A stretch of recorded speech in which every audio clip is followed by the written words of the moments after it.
And, go by weight on the bottles here, and you can go after that. She's constipated, has a fissure already. All right, so you would want to use number 2 or 3 on her, stomach and bowel number 2 or 3, and get her moving. Get her off of all dairy, that's for sure. I mean, you can't get ahead of this if you're consuming dairy products. Our son 5 gets skin rashes. Okay, so we got again, back to the kidneys and adrenals. So you got to get those moving there to stop these skin rashes. It shows just, again, systemic lymphatic constipation, and you just want to go after this. The same with each child, the same with each adult, just different stages, different levels. Sometimes there's a lot going on, you have to pick it up. Sometimes it looks like eczema. Well, it doesn't matter, what you want to call it. It is still lymphatic trash, acids coming out the skin, and you can avert that by getting this little young man's adrenals and kidneys. He's only 5 years old, so you would just do a few drops of lymphatic 1, a few drops of kidney. I would do the endocrine glands too, and then do some parasite in maybe a little bit, but those 3 would be good on that young man, and make sure he's pooping good and stuff like that. It's never the same. He's also been having ear infections. To see here, you really got to detoxify your children. Be prepared, though, that they are going to detoxify, so you're going to have some healing crisis here, and they're going to get worse before better. You're going to see a lot more mucus and stuff coming out the sinuses, which is what you want. These poor children, these medical doctors, they don't know how to detoxify, so they just punch holes in eyes and ears and everywhere else. Well, that's an idea. Should I start them all on the herbs and the detox kit? Sure. But you use small dosages. You can get with Jennifer on the 5-year-old, but maybe 5 or 6 drops is maybe all you need for the 5-year-old. 9-year-old, you can go on up to a quarter of a drop or full probably. Take a look at that by weight, of course. Lemon juice fasting. Oh, the incredibly JY. Hey, man. I can't thank you enough. Oh, incredible. Oh, thanks. I appreciate that. We really try, to help people. And I think a lot of you getting a good sense of who we are. We've had you in the lobby yesterday and stuff. And so you get a good sense of who we are, what type of people we are, where our heart is. And I think you get a good sense of that. Appreciate that. And it takes one to know one. That's why you're all such beautiful people. It takes one to know one. And you all don't get caught up with the hummingbirds of the world. They're there to pull you down. They've lost their way, and so they pull you down. It's one thing to have an opinion, but you can't cram it down other people's throat. That's not nice. That's showing a lack of spirituality and egotism. Because what purpose did it serve for you? But it got you booted off and exposed your ego in front of the world. It's just not a pleasant thing for yourself. You can't hurt the spiritual people. They're already God people. You can't influence that. And I forgot that those that eat meat can't experience God. Well, wait a minute. Those that are not Christian cannot experience God. Those that are not Hindu cannot experience God, although you don't see that in that religion much, to be honest with you, not like more of the religions. Islam the same way. You're an infidel if you're not, all this crap. Everybody's got to drop these religious crap type thinkings, because the judgment against each other is just not in the world the way it should be right now. Those people that feel that way will be eons before they get out of this level. So all of you around the world, open your hearts and love each other for the fact that we're all part of God. We're all part of the one, no matter what, and enjoy our differences. I think the differences of each of us are fascinating. I love it. Remember, there's not 2 blades of grass the same. God is totally individual. So there's all types of individuals, yet one. How interesting, right? Thanks for all your comments there, my friend. I appreciate that. Thanks. I appreciate that. So I really thank you, my man. Takes one to know one. I had a few questions regarding the lemon juice fast outlined in your book, as I'm attempting to work on my way up to a 40-day, wow, lemon juice fast. That's a butt kicker, man. In the near future. I think it might be valuable to many of your subscribers to have a deeper understanding of the differences between your cleanse and the master cleanse. It's the same. So Stanley Burroughs, although the lemon juice fast, I think he just took it and added a little cayenne pepper and a little maple syrup or whatever you want to add to it. That was more his. I don't really care. I don't like so much the cayenne pepper, and I don't need much maple syrup or any sweetener in lemon juice. I don't like it too tart, but I don't have to deal with it in that way. So any way you want to do it. Cutting with the sugars definitely cuts the tartness out of it and can make you go longer. You know, a long-term lemon juice fast is very, very astringent. So you just have to remember that and not get caught up in that. If you feel like you have to pull off a long fast with lemons, I would. But try the grape first. Try a 40-day grape fast. That's a kick better too. But I don't see any differences. And really, there's no rules of the road out there in terms of these juices and what you're doing. It's just whatever you come up with. You know, Dan the man's always playing and coming up with different juices. I mean, it's just what you do. You know, you just play with it like a chemist in a lab, but you're using natural things and you're not isolating chemistry. A big difference. So really, just play as you will. You can use stevia, agave, whatever you want in that. The problem with maple syrup is that to get maple syrup, the sap has to be super cooked.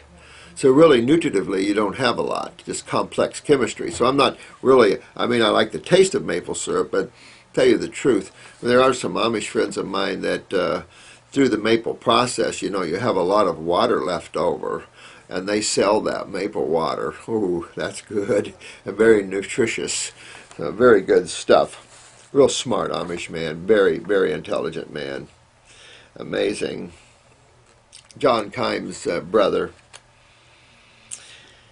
Just FYI, I am currently on the herbal protocol to treat chronic illness. 10 years as per your direction after interpreting my irises. Oh, cool. Cool, man. You're a go-getter. Fantastic. 1. Should one consider the morning saltwater flush the master cleanser utilizes to help continue to flush out the bowels?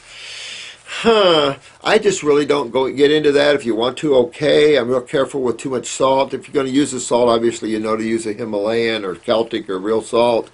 But, okay, you know, it's okay. I wouldn't get too much of the sodium chloride type stuff, but, you know, that's okay.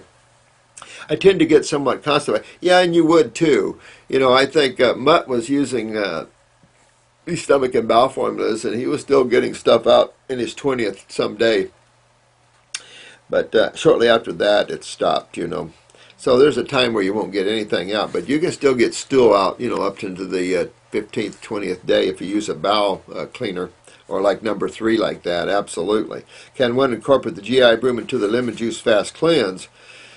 I mean, you could. You definitely could, and there's enough herbs in there to keep you moving in there. So, but if you were going to do another type of clay where you didn't have the movers in there, that's another thing, is you just don't want to get constipated with clays, because that has a tendency to lock. And that's the only thing that I'm real cautious with clays, like bentonite and charcoal. You want to be careful. It's not fun to get impacted with those clays, I'm here to tell you. And you don't want to have surgery to get impacted. So just being cautious is a good idea there. Don't know what to say about the GI broom. I've never done that, but be interesting. But you want to make sure your bowels are moving always, and that's why the GI broom is a mover as well. Just can't afford to have people having you know, locked bowels and stuff. But it's an interesting thought. You guys are definitely terror-upper people. I'll tell you what. You guys, I just love you guys, and it's fun to watch all you guys tearing it up. I just think I'm humbled, and I just see the beauty of life coming together as one, and it's just incredible. And you guys are just really tearing up the pavement, much more than I did, I think, in those ways. I mean, I became a fruitarian, then a mono eater for 6 months, but I mean, you guys are really, really tearing it up in other ways. I don't think I ever did the lemon juice fast before the 6 months. I did later on as I learned about it, and then I went almost 30 days on it. But I couldn't get, I think I did 29, I think.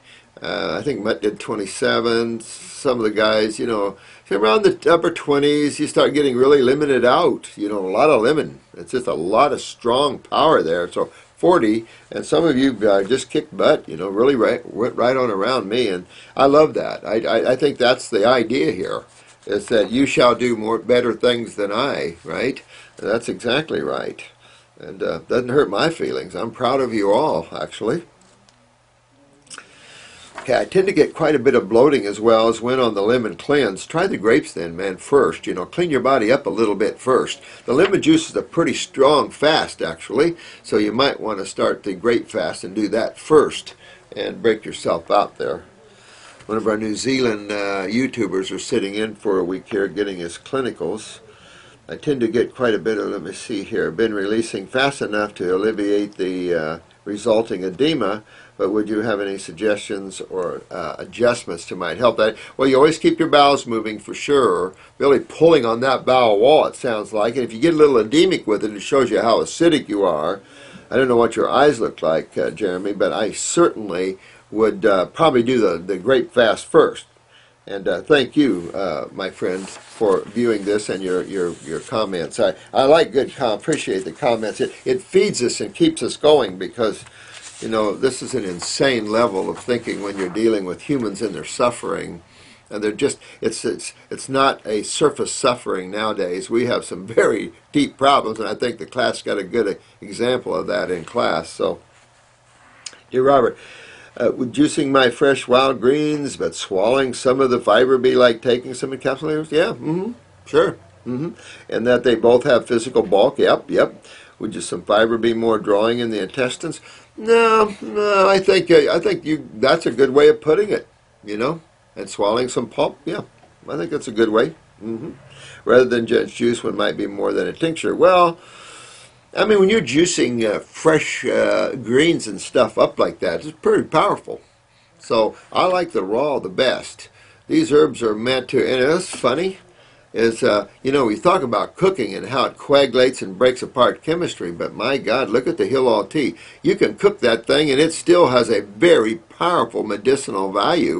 We've seen people on the cooked tea, clean these cancerous tumors and stuff right out of them, and it's like, wow. That's pretty cool. That's how powerful God is. You can cook it and it still comes at you. Amazing. Oh, you know what I mean? Wondering what you have to say on this. Yeah, I think you're right, dear one. I think that, that's a pretty good idea. Absolutely. All these things are fun, paving the way into the unknown. I love that. We need to expose this, and you guys are just really responsible for helping to explode this around the world. We've been working for years behind the scenes creating all these little lights everywhere. Now we're creating a lot more lights and tying everybody together. It ought to be real fun. But as you see, the negative forces don't like us very well. Kind of disturb the negative side of life. Too bad. 303, hi sweetheart, how you doing? Hi, Dr. Morse, number 115.3. Partly answered a question I hadn't asked you yet. Oh, well. Yeah, I love you too, dear one. Above things we can do to lessen the chances of having to come back to an earthly life again. And absolutely, you can't create a whole bunch of things and not take responsibility for it, because that's the illusion. That's why karma has to be understood by all of man. And once a karma is understood, and it isn't foreign to Christians, keep in mind, Jesus said you reap what you sow. Buddha had his ways. Everybody has their ways. And it's simply saying that what you put out, you get back. But think about this in another way, than the fact that what you create, you have to take responsibility for. No one else is. And some of these pseudo-masters might tell you that, but I can only tell you that you have to walk the road yourself. And so that's about living in the now and quit creating. Just let the hand of God, figuratively speaking, guide you. And just be a channel. And when you need it, it's there. When you don't, you can always be in the now. Just put that budding mind to the side, and it'll be there when you need it, and you'll be able to stay in ecstasy while you need it. So it's just great to prepare yourself and absorb yourself deeper into the world of God, whatever that means to you. Even if it's just pure energy to you, pure consciousness or awareness, whatever the infinite being is to you, absorb into that. But just simply be more now. If you have no concepts, don't use concepts. Just be more now. Be in the moment now. Be more now, more now, more now. Surrender. Be. Don't let anything stop. No thought, no ego, no nothing. Just be in that ever presence of the moment. And very expansive.